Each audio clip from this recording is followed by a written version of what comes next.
はい、どうもこんにちは。ご視聴ありがとうございます。本日は2月の株主優待、永久保有か、クロスをするのか、決算内容から7銘柄考察していきたいと思います。動画の最後に、この7銘柄が買って大丈夫なのか、それともクロスした方が無難なのかをですね、私なりに判断しておりますので、ぜひ最後までご視聴お願いいたします。私40代のサラリーマンで高配当株や株主優待株を買い漁ってセミリタイアを目指しております。参考になりましたらぜひいいねボタン、チャンネル登録お願いいたします。はい、まず最初の銘柄は 2292S フーズです。コテッチャーンで有名な食肉等の製造卸売を行っている会社です。株価は2901円。配当利回りは 2.7%。自己資本比率は 52.9%、配当成功は 22.6%、一株利益は 316.3 円です。財務状況はなかなかいい感じですね。株主優待は2月に500株保有しておりますと3000円相当の自社商品がもらえます。配当金78円と株主優待を合わせて一株利益で割りますと 26.6% と全然無理のない感じでいけてそうですね。総合利回りは 2.9% です。あまり利回りが高くないですけれども、株主優待をもらうのに500株必要ですので、少しずつですね、集めていって足りない分はクロスしていくとかがいいんじゃないでしょうか。配当金と一株利益の推移はご覧のようになっておりまして、配当金は少しずつ増配をしていってくれている優良企業ですね。コロナで少し成績が落ちましたけれども、一株利益もなかなか右肩上がりでいい感じなんじゃないでしょうか。続きまして2685アダストリアです。本田翼さん、いいですね。私はちょっとZOZO タウンを連想してしまうんですけれども、あえて狙ってやってるんですかね。様々なブランドを展開する洋服屋さんですね。私、グローバルワークとかですね、よく使わせていただいております。株価は2164円です。配当利回りは 2.8%、自己資本比率は 53.4%、配当成功は 33.2%、一株利益は 180.8 円です。財務状況はまあまあといったところでしょうか。株主優待が2月に100株保有しておりますと3000円分の商品券がいただけます。長期で2年保有しておりますと5000円にグレードアップします。配当金の予想60円と株主優待3000円を加えて一株利益で割りますと 49.8% となかなかのところまで、出しておりますね。総合利回りは 4.1% です。長期優遇の5000円の株主優待をいただけるようになると5.1% まで利回りが跳ね上がります。配当金と一株利益の推移はご覧のようになっております。先日の決算でなんと増配を発表しておりまして60円いただけることになってるんですけれども、やっぱりですね、このファッション業界は浮き沈みが激しいんですかね。配当金もですね、50円を前後しているといったところですかね。一株利益の方も赤字もあればすごく儲かった年もあったり、まちまちですね。続きまして3087ドトール日レスホールディングスです。ドトールとですね、洋麺や五右衛門などを経営する、日レスがですね、タッグを組んで頑張ってる会社ですね。やっぱりコーヒー豆だとか、パン、麺類、そういったところがこの2つの会社が合体することによってシナジー効果が出るんでしょうか。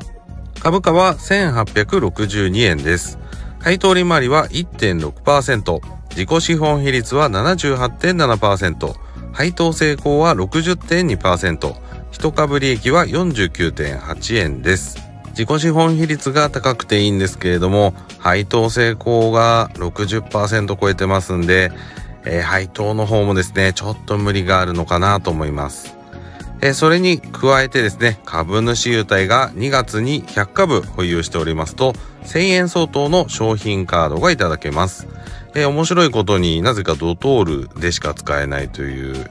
変な株主優待ですけれども、配当金30円とこちらの株主優待を合わせて1株利益で割ると 80.3% と、もうこれ以上出すのは厳しいというような上限まで来てるんじゃないでしょうか。総合利回りは 2.1% とあまり利回りが高くありませんので、無理して買っていく銘柄じゃないんでしょうかね。配当金と1株利益の推移はご覧のようになっておりまして、コロナからですね、調子悪いですね。なんとかですね、この配当金とかを出し続けながら業績の回復を頑張ってほしいところだと思います。こちらの銘柄も前回の決算発表で業績の上方修正と増配の発表を行っておりますんで、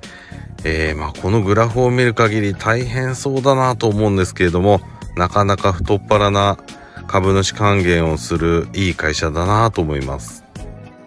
続きまして3387クリエイトレストランツホールディングスです。ご覧の看板にあるようにつけ麺鉄とかですね、しゃぶ菜とかですね、いろいろな業態のレストランを経営している会社です。株価は964円です。配当利回りは 0.6%、自己資本比率は 20.8%、配当成功は 30.0%、1株利益は 21.4% です。財務状況はあんまり良くない方ですかね。株主優待は2月と8月に100株保有しておりますと2000円相当の食事券がいただけます。配当金の予想6円とこちらの株主優待を加えて1株利益で割りますとなんと 215.0% とですね、100% 支払いがあるというわけではないんですけれども、これがですね、単純な計算でいけば、かなりのですね、タコ足配当銘柄ということになりますね。総合利回りは 4.8% です。株主優待の使い勝手がいいですし、利回りが高いので、かなり人気の株主優待です。クロスしようにもですね、なかなか在庫がないというような状況です。配当金と1株利益の推移はご覧のようになっておりまして、もはやですね、この銘柄は配当金を期待しちゃダメな銘柄なんですかね。株主優待が年2回もらえて、超絶利回りが高いので、株主優待が出るか出ないかが分かれ道の銘柄だと思います。続きまして7512イオン北海道です。先日の決算で株式の売り出し、株主優待の長期優遇制度の導入を発表しましたけれども、株価だだ下がり中の銘柄です。株価は940円です。配当利回りは 1.3%、自己資本比率は 42.4%、配当成功は 37.2%、1株利益は 32.4 円と財務状況は微妙な感じです。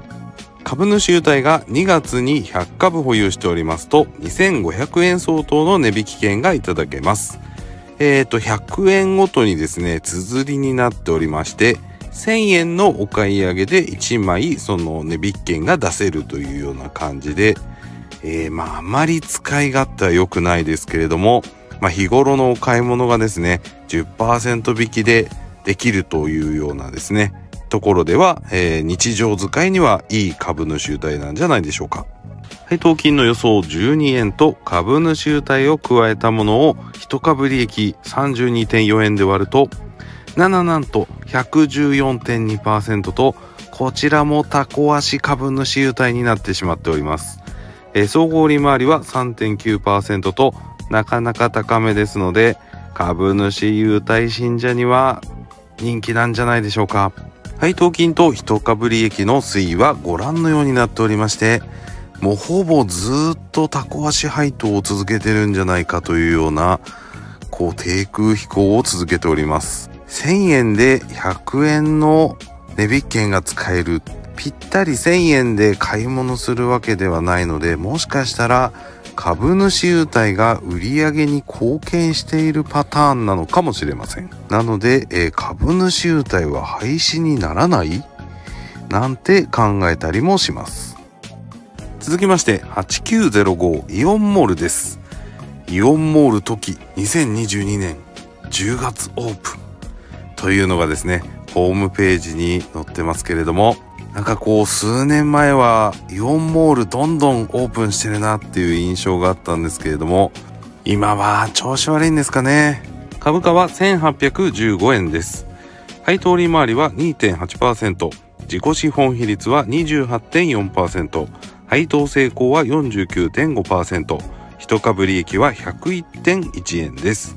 株主優待が2月に100株保有しておりますと3000円相当の商品券がいただけます。配当金予想50円にこちらの株主優待を加えますと、配当と株主優待の比率は 79.1% です。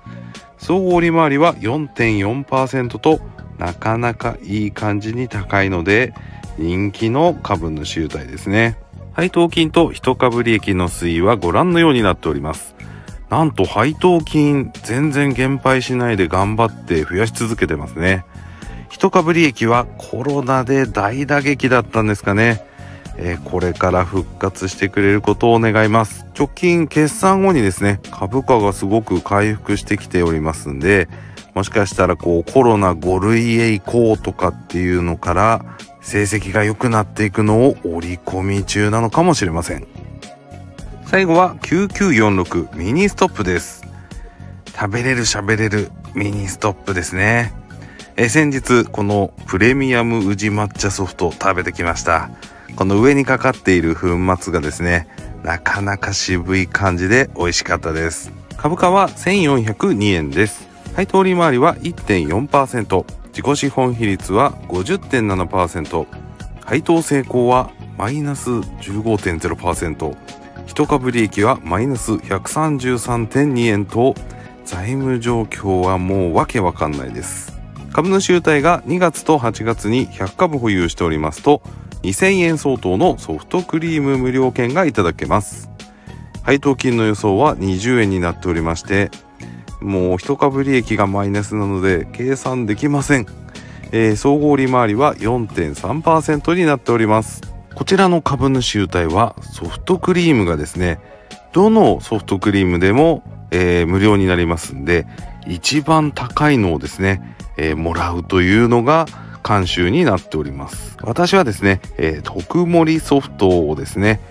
こちらの株主優待券でいただくのが毎回楽しみになっております。配当金と一株利益の推移はご覧のようになっておりまして、直近ですね、韓国ミニストップの譲渡というのがありまして、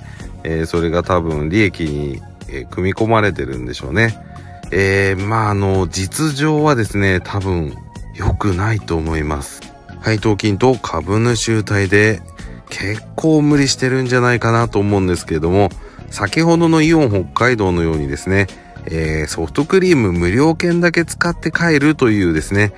方が少なくて他のもついでに買ってくれればですね、売り上げに貢献しているのかもしれません。それではですね、最後に、今回紹介した銘柄は買いかそれとも優待クロスかということでやっていきたいと思います。まず一つ目 S フーズですね。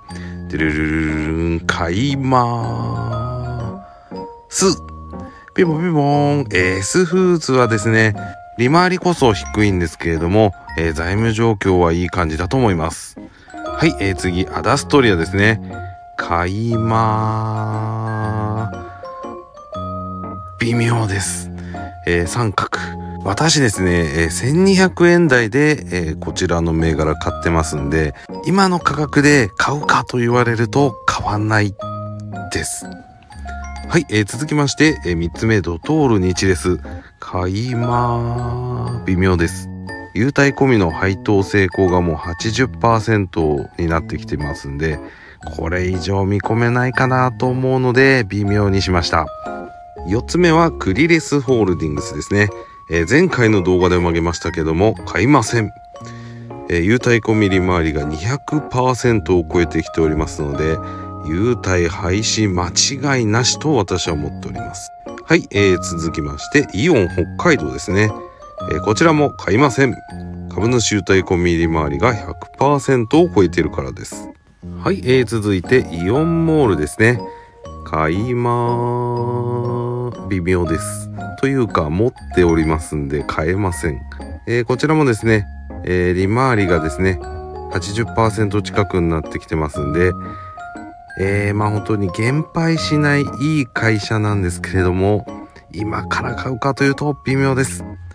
はい、最後はミニストップですね。食べれる喋れるミニストップはもうソフトクリーム優待クロスしましょう。わざわざ買う必要ないです。お店が増えてるのを見たことありません。という結果になりましたので、もうほとんど買わねえじゃねえかというような感じで申し訳ないんですけれども、本当にですね、桐谷さんに憧れてとかでですね、株主優待を買うのはですね、本当に危ないですので、もう本当にまずは株主優待クロスで、株主優待が楽しいなと思ってからの方がいいと思います。本日は以上になります。最後までご視聴ありがとうございました。